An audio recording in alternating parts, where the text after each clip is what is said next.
My dear students and parents, this is Daniel and welcome back to our channel. All India கோட்டால MCC தரப்புல இருந்து ஒரு முக்கியமான ஒரு notification நேத்துக்கு ரிலீஸ் ஆச்சு. இன்னைக்கு ஏர்லி மார்னிங் இந்த வீடியோ ரெக்கார்ட் பண்ணிட்டு இருக்கோம். It is regarding weeding out of candidates. All India quota third ரவுண்ட்ல MCC னுடைய தேர்ட் ரவுண்ட் கவுன்சிலிங்ல உங்களுக்கு சீட் கிடைச்சு நீங்க அதில் ஜாயின் பண்ணியிருந்தீங்க அப்படின்னா தமிழ்நாடு உட்பட வேறு எல்லா கவுன்சிலிங் அத்தாரிட்டிஸும் அந்தந்த ஸ்டேட் கவுன்சிலிங்கில் பார்ட்டிசிபேட் பண்ணக்கூடிய மாணவர்கள் ஆல் இண்டியாவில் சீட் எடுத்திருந்தாங்கன்னா அவங்கள வீட் அவுட் பண்ணணும் அப்படின்னு சொல்லியிருக்கிறாங்க. வீடிங் அவுட் அப்படின்னா ஆல் இண்டியா கோட்டாவில் சீட் எடுத்து ஜாயின் பண்ண கேண்டிடேட்ஸுக்கு வேறு ஸ்டேட் கவுன்சிலிங்கில் சீட்டு கொடுக்கக்கூடாது அப்படிங்கிறதா அதனுடைய அர்த்தம். அதாவது அவங்களுடைய மாணவர்களுடைய பெயர்களை அவங்களுடைய அலாட்மெண்ட் லிஸ்ட்டில் வராதபடி அந்த மாணவர்களை வெளியேற்றுறாங்க, கவுன்சிலிங்கை விட்டு தடுத்து நிறுத்துகிறாங்க, சீட் அலாட்மெண்ட்டை கொடுக்காமல் பார்க்குறாங்க. இதுதான் வந்து வீடிங் அவுட்னுடைய முக்கியமான ஒரு நிலைமையாக இருக்குது.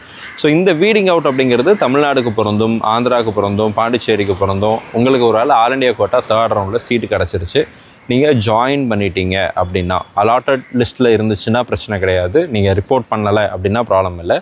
ஆனால் நீங்கள் ஜாயின் பண்ணிட்டீங்க அப்படின்னா நவம்பர் 1ஆம் தேதி last date for all India quota reporting.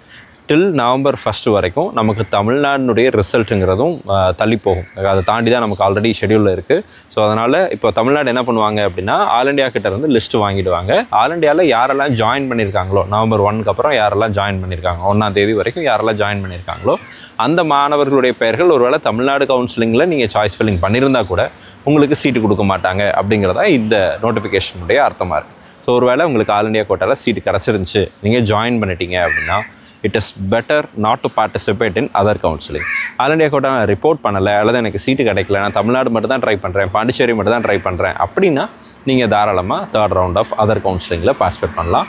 ஆனால் தேர்ட் ரவுண்டுங்கிறது ரொம்ப முக்கியமான ஒரு ரவுண்ட். தேர்ட் ரவுண்டில் சீட்டு கிடச்சி நீங்கள் எடுக்கலைன்னா அடுத்த ரவுண்டுக்கு போக முடியாது, நீங்கள் கட்டின பணமும் உங்களுக்கு திரும்ப வராது.